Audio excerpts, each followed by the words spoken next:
అసలు ఇతని రాజకీయ చరిత్ర మనం చూస్తే 2010 తర్వాత సమైక్యాంధ్ర ఉద్యమంలో వేలాది మంది యువత విద్యార్థులతో బెంచ్ సర్కిల్ ముట్టడి చేసేసాం, వంట వార్పులు చేసేసాం అని చెప్పుకున్నారు. మరి 2014 ఎన్నికల్లో ఇతను ఎంపీగా పోటీ చేస్తే కనీసం డిపాజిట్ కూడా రానటువంటి పరిస్థితి చూసాం. ఏమైపోయారా ఆ వేలాది మంది యువత విద్యార్థులంతా అన్నాడు. అంటే ఇవన్నీ కూడా పెయిడ్ ప్రమోషన్లు, పెయిడ్ ఆర్టికల్స్ అని ప్రజలు ఆనాడే గుర్తించారు. ఆ తర్వాత 2019లో ఇతను గుడివాడ వెళ్ళి ప్రగల్భాలు పలికినటువంటి పరిస్థితి కూడా చూసాం.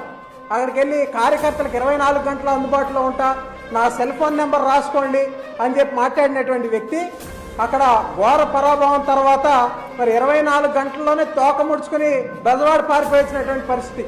అదేవిధంగా తెలుగుదేశం పార్టీ తరఫున ఓడిపోయిన తర్వాత గుడివాడలో కనీసం తనను ఓడించిన అభ్యర్థి మీద ఒక స్టేట్మెంట్ కూడా ఇవ్వలేనటువంటి దీన పరిస్థితులు ఆనాడు అవినాష్ ఉంటే, మరి ఈ రోజు చెప్తా ఉన్నారు ఇంద్రుడు చంద్రుడు వీరుడు సూర్యుడు అని. అసలు నీకు ఎంత ధైర్యం ఉందో ఆనాడే బయటపడింది.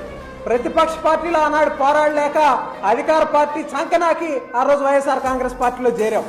మరి ఆనాడు వైసీపీలో నిన్నేదైతే చిత్తుగా ఓడించిన వైసీపీలో చేరిన తర్వాత నువ్వు మళ్ళీ విజయవాడ తూర్పులో నీ అరాచకాలని దందాలని మొదలు పెట్టావు. విజయవాడ తూర్పు నియోజకవర్గంలో ప్రతి సందులో, ఏ సందులో అయితే ఇసగొట్ట కంకరగొట్ట కనబడిందో నీ మనుషులంతా కూడా రాబందుల్లో వాలిపోయారు. ప్రతి భవన యజమాని దగ్గర లక్షలాది రూపాయలు నువ్వు వసూలు చేయించావు. వెరసి 5 సంవత్సరాల్లో కోట్లాది రూపాయలు ప్రజల దగ్గర దందాలు చేసి కోట్లాది రూపాయలు వసూలు చేసి దిగమింగి దీపారాధన చేసిన బ్యాచ్ మీది.